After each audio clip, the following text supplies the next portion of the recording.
This video is episode 6, my spiritual journey. My name is Jessica Madden. On my channel here on YouTube, I help people raise their awareness and become more successful as a result. I share the amazing tips and great lessons I picked up throughout my life, and the amazing tips and great lessons I pick up every single day of my life. Reminding you once again, the 100th subscriber to my channel here on YouTube will receive from me a free gift. And the shipping of that gift, it's on the house, is also free. Without further ado, let's get right into it. Episode 6, my spiritual journey. Exciting stuff.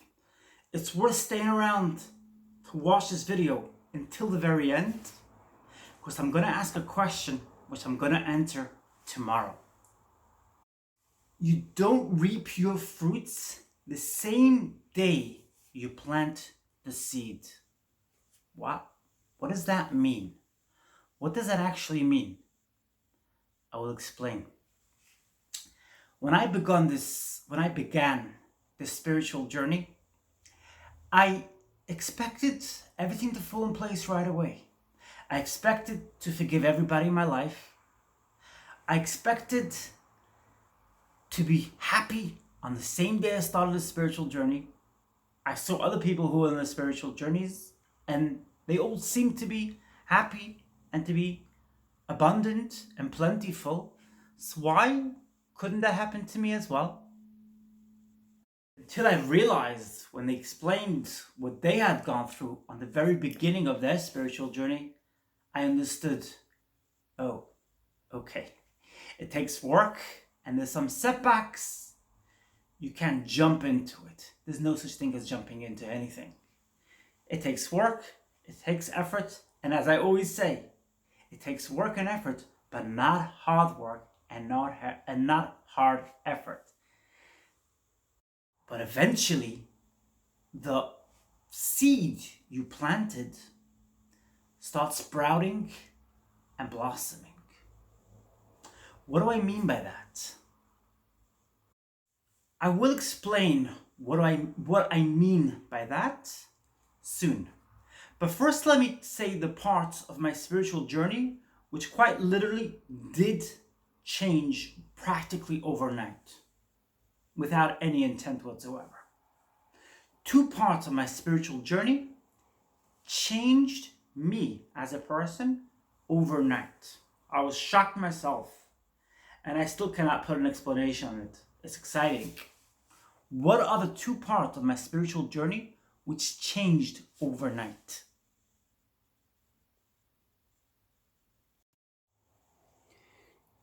Two parts of my spiritual journey, which changed me as a person overnight. What were they? I stopped cursing, and I stopped eating food which are not plant-based. I also stopped eating gluten food with gluten, and sugary foods as well. I keep them down to the bare minimum, let us just say. I also don't eat food which was produced in a factory. I do eat some, but I keep it to the bare minimum. So my diet changed overnight. But the part which really excited me and impressed me was the fact that I stopped cursing, or as we say in the UK, I stopped swearing. What's the benefit of stopping to swear, you may ask? Well, first of all, this is my journey. Let me just start off by saying this is my journey, and my spiritual teachers actually do curse. My spiritual teachers, they themselves do actually curse. Not much, rarely, but they do curse. But I have cut out cursing entirely. I have cut out swearing entirely. I think we're going to stick to the word cursing because I was born in America. That's the way I pronounce it. That's the way I express the word. So I stopped cursing in its entirety. Finished. Now, why? What's wrong with cursing?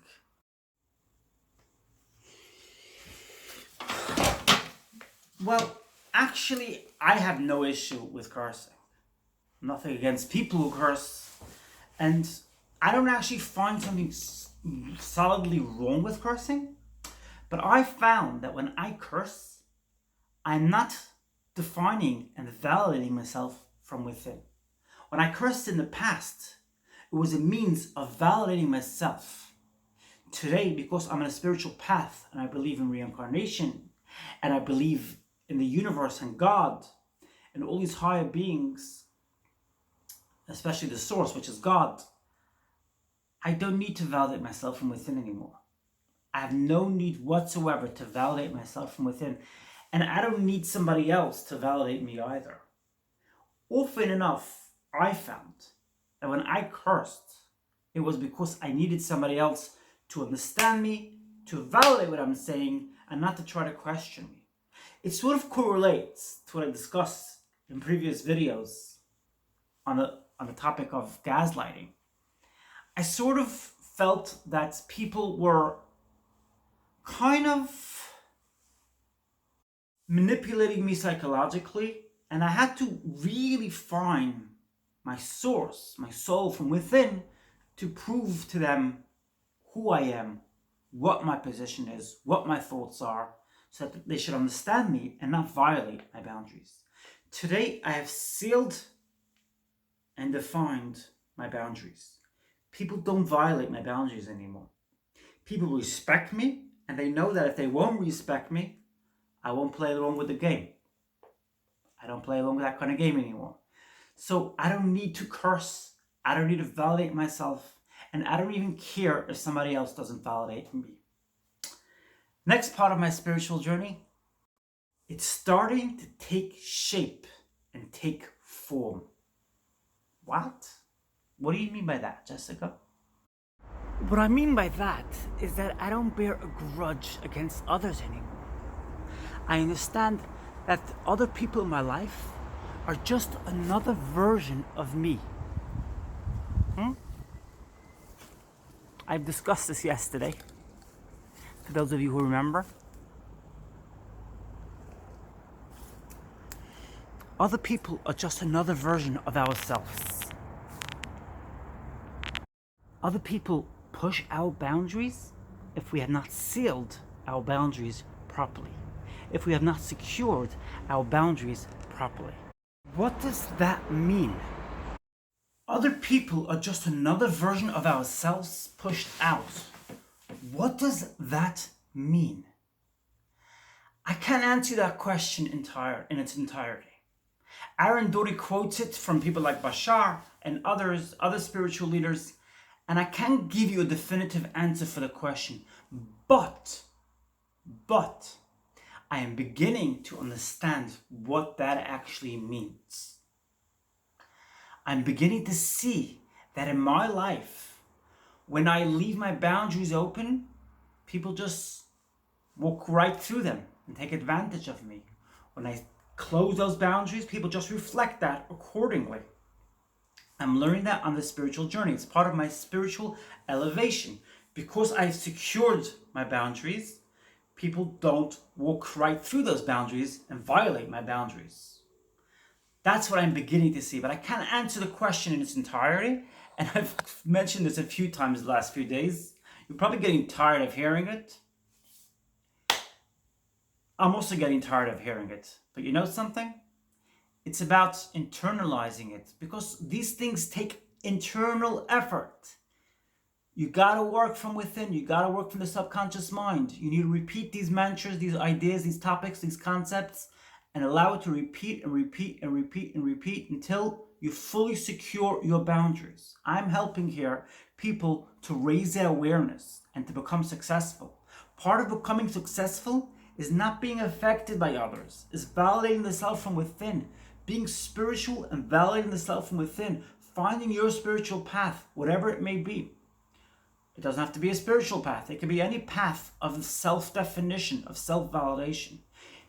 In my life, it's about spirituality because I've seen the beautiful fruits I've seen since I've planted the seeds of my spiritual growth. For somebody else, it's something else. I'm not here to spell anybody else's journey. I'm just here to help people to find themselves from within and to grow and to prosper and to find abundance and success in their life. You know, yesterday on my Hebrew video, I spoke about the typical story which has happened to Balei Teshuvot, which quite literally means people who were born again Jews in Israel. The typical story which happened to them was the following unfolding scenario. Many Balei Teshuvot recall and recollect and reminisce the following scenario which unfolded. They had just finished army duty, and they wanted to find themselves from within. They wanted to know what their purpose is in this world, what their purpose is in this life. Why were they born into this world? They took themselves off to India, and in India, they went to a guru who helped them clear their chakras and helped them find their own means of understanding and self-validating and validating of themselves. Often, the guru would turn to them and say, "What are you doing here? Why have you traveled thousands of miles? Why don't you go to that old saint in your own neighborhood in Israel and ask him to help you on your path of spirituality, on your path of clearing your chakras, on your path of growth?" And these people often described how they would be like puzzled. They would be like, "Wait a second. We were told that those ultra-Orthodox are just parasites. They're just leechers. They leech off the economy. But we went to India and we were told, actually, they're not parasites. They could give you understanding from within. And they can validate you as a human being. And they'd go back and they become religious and they become ultra-Orthodox as a result." Now, I'm not here to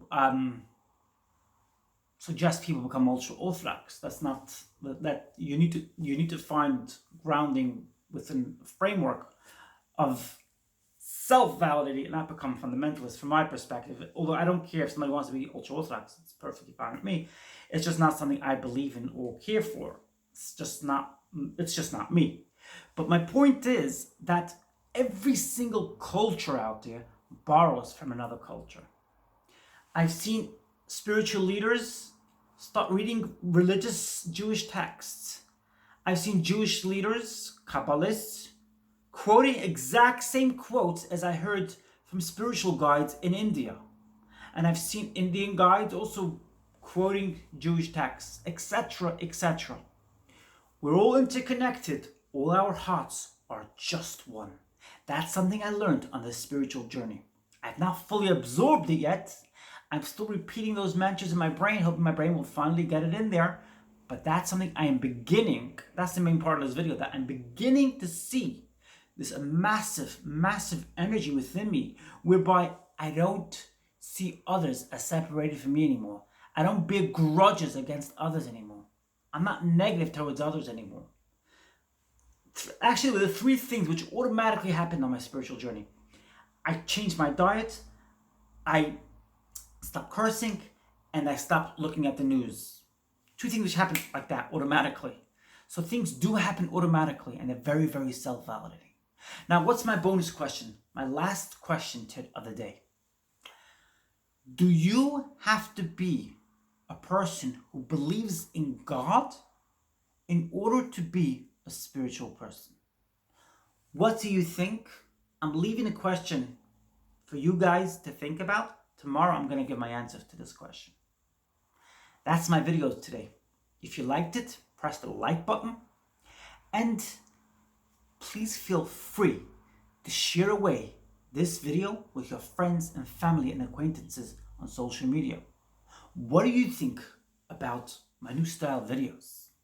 Are they exciting? Are they better? I feel a lot better doing it. I feel flavor in them. I feel excitement as well. I'm sending you lots and lots of love and lots of high vibes today, high frequency. and I look forward to seeing you in my next video.